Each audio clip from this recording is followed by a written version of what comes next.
This is Life with Herpes. This is episode 113.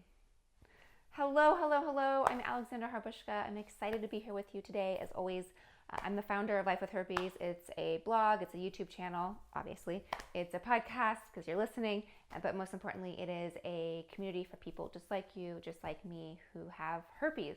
Obviously, it's a community we never want to be a part of, but we're here and it's okay. I'd really love to invite you over to lifewithherpes.com to check out the community. If you have not joined the community, you should. There's hundreds of people over there just like us who have herpes. We are learning, we're educating, we are growing, we are getting rid of the stigma. So I cannot wait to see you over there. So come on over, go to Life with Herpes and check it out. Okay, today I want to talk to you about getting tested and talking about herpes and talking about your STDs and talking about that with partners. So as you know, talking about your sexual health is something that's really hard. It's something that we're not educated in. It's not something that we are taught. When you look at sex ed, we're taught don't have sex because you'll get pregnant, you'll get someone pregnant, or you'll get an STD. And really that's not effective, right? Because we all still go out and have sex. So it's really not helping that we're just told don't have sex. What I really want us all to talk about is our sexual health. Now, I know that's hard and that sounds maybe weird or it sounds maybe silly, or we can come up with whatever excuse we want to come up with to not talk about our sexual health with our partners or future partners. We can say, oh, that's what like old people do, or whatever. I would never sleep with anybody that has a disease, or I'm totally good. No, don't need to worry about it. Like I'll know if someone has something. And that's bullshit, right? It's all bullshit, right? It's really important to talk about your sexual health, your needs, your wants, what makes you feel comfortable, what doesn't make you feel comfortable, all of those things. So we can't go in the past. We can only look in the future. So I really want you to get really comfortable with the uncomfortable conversation. I personally know I already have herpes. I don't want anything else. I know I've talked about that in other episodes. I have herpes. It is what it is. It's not that big of a deal, right? It hasn't affected my life in any ways. But what I don't want to do is be in the position to get something else. Okay, so here's 3 things you can do when you are just getting really uncomfortable with that comfortable sex ed conversation, right? We really want to talk about safe sex. So a great way to start with a new partner is when you're ready to get to that point in your relationship is have the conversation of, hey, have you ever been tested for STDs? And with that little awkward, hard, I know conversation, it's really going to spur on. You're going to have, a couple different outcomes. It's either going to be like, oh yeah, I've been tested, I'm totally fine. Or it's going to be like, oh, I would never sleep with anybody that has an STD, so I'm totally good. By the way, that's a red flag. That's red flag. You want to really hone in on that if an answer is like that. Or they'll be like, oh, I don't know, like I think I'm okay. Or they might then at that point tell you they have an STD or have had some type of STD scare. That's a really good way just to start that conversation, find out kind of what's going on. And that's a good time for you to share what's going on in your life. All right, so ask them about that. Number 2, always use protection. I know I talk about this all the time, but you're going to want to protect yourself not only with condoms, but it's really a great time for you and your partner to go get tested together.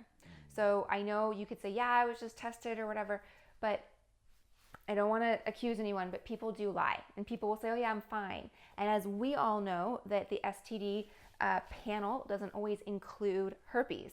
They include everything else but herpes. You have to specifically ask for a herpes test. So that's not always included. I know there's so many members in our community that are like, I was always tested. I got tested every whatever it was, and I found out that I was never tested for herpes. So it's super frustrating that that is not the case, but it's going to be your due diligence to do it. So a great thing to do for a new relationship is go get tested together. I know it sounds like maybe not the sexiest thing to do or not like the coolest thing to do, but yeah, go get tested. That way you both are on the same page. But because you have herpes, you should never act as if you are a lesser person or like I have herpes, but you're okay because you don't have it. No, who cares? There are so many other viruses out there you don't know and you don't want to get something else. So don't act like a second-class citizen. Don't act like a victim. Don't put this person on a pedestal or anything like that. So definitely make that a priority before jumping into bed, right? ask them. I don't care if this is someone you've known forever, someone you trust. I don't know if this is somebody or you just met. The point is you need to go get tested and get tested together. Find out, right? You never know. The person you like may already have herpes, and then there you go. You guys are good to go. All right, number 3, this is going to be another really hard conversation because I can know as a girl I've been in relationships where I already knew the answer. I didn't want to ask it, and I just kind of kept in the place that I was in because I was either settling or like hoping. But find out if you're in a monogamous sexual relationship or not. I know that sounds maybe obvious or something, but there's many times, and especially with hookup culture, there are many times that you may think you're in a monogamous relationship, but your partner isn't. And again, this is your health, this is your life, this is your body. You only have one body. You're not going to get another body. And as we know, viruses last in our bodies for life. Okay? So ask that question. And if the answer is not an answer you like, then that's your answer, right? It's your answer to then make the next decision on what you want to do. But ask that question. Hey, if we're going to sleep together, are we monogamous? Are you seeing other people? Are you sleeping with other people? Am I sleeping with other people? Do I want to sleep with other people? Like whatever works for you and your relationship, whatever jams, right? Every relationship is so different. Not one situation is unique. So find out, ask that question. Don't ever assume it because you don't know. You really don't know unless you ask. So again, 3 kind of, maybe hard conversations. Ask about your sexual health. Go get tested together. And then, are we in a monogamous relationship? 3 maybe difficult things, but super important for long-term health and your health and your future. And I want you all to have beautiful futures.